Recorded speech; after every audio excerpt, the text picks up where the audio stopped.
ஓம் சிவாய நம. இந்த பதிவை காணும் அனைவருக்கும் அனைத்து செல்வங்களும் பெற வாழ்த்துக்கள். மேலும் துல்லியமான ஜாதக பலன்கள் பார்த்து சொல்லப்படும். புதிய ஜாதகங்கள் எழுதி தரப்படும். கீழே உள்ள போன் நம்பருக்கு தொடர்பு கொள்ளவும். இன்றைய ஆன்மீக பரிகாரத்தில் அஷ்ட ஐஸ்வர்யம் தரும் புவனேஸ்வரி வழிபாட்டு முறையை பற்றி தான் நாம பார்க்க போறோம். வாங்க பதிவுக்குள்ள போகலாம்.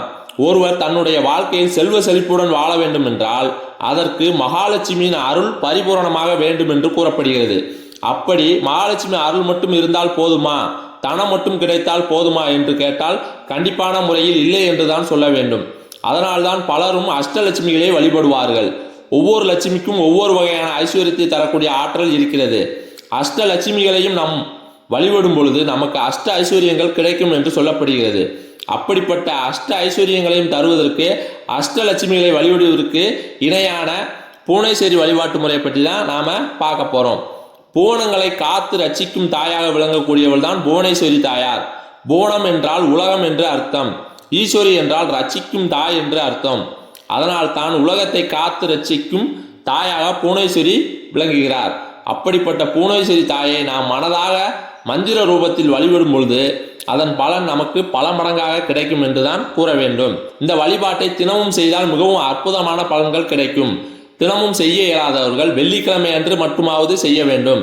வாரம் செய்ய முடியாது என்று நினைப்பவர்கள் தங்களுடைய பிறந்த நட்சத்திர நாள் அன்று செய்ய வேண்டும். இப்படி தங்களால் இயன்ற ஏதாவது ஒரு நாளை தேர்வு செய்து தொடர்ந்து செய்வதன் மூலம் புவனேஸ்வரி தாயாரின் அருள் பரிபூரணமாக நமக்கு கிடைக்கும். இந்த வழிபாட்டிற்கு நமக்கு ஒரு பெரிய தாம்பலம் தேவைப்படும். அது பித்தாளை தாம்பலமாக இருக்க வேண்டும்.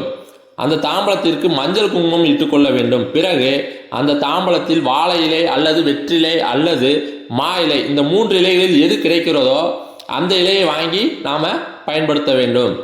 அந்த இலைக்கு மேல் நாணயத்தை வைக்க வேண்டும். இந்த நாணயம் தங்கம், வெள்ளி போன்ற உலோகத்தில் இருந்தால் மிகவும் சிறப்பு. அப்படி இல்லாத பட்சத்தில் நம்மிடம் இருக்கக்கூடிய 1 ரூபாய், 5 ரூபாய் நாணயத்தையும் வைக்கலாம்.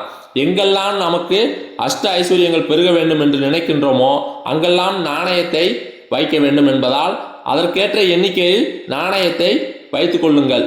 பிறகு அந்த நாணயத்தை சுற்றி 11 அகலில் நெய் தீபம் ஏற்ற வேண்டும். இந்த தீபங்கள் தாம்பலத்தில் தான் இருக்க வேண்டும். தீபம் ஏற்றிய பிறகு ஓம் புவனேஸ்வரி தாயே போற்றி, ஓம் மகாலட்சுமியே போற்றி என்று மந்திரங்களை 108 முறை கூறி அந்த நாணயத்திற்கு தாளம்பூ குங்குமத்தால் அர்ச்சனை செய்ய வேண்டும். தங்களால் இயன்ற ஏதாவது ஒரு நெய்வேத்தியத்தை படைக்க வேண்டும். அர்ச்சனை செய்து முடிந்த பிறகு அந்த தாம்பூலத்தை வடக்கு பார்த்தவாறு சிறிது நகர்த்தி வைத்துவிட்டு அதில் இருக்கும் குங்குமத்தை நெற்றியில் வைத்து கொள்ள வேண்டும். பிறகு அந்த குங்குமத்தை நிலைவாசலில் வைப்பதன் மூலம் அந்த குடும்பத்தை காப்பாள் புவனேஸ்வரி தாயார்.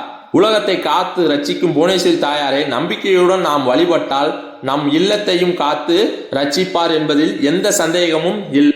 மேலும் இந்த சேனலில் வரும் பதிவுகளை தொடர்ந்து பார்க்க இந்த சேனலை சப்ஸ்கிரைப் பண்ணுங்க, லைக் பண்ணுங்க, ஷேர் பண்ணுங்க. நன்றி.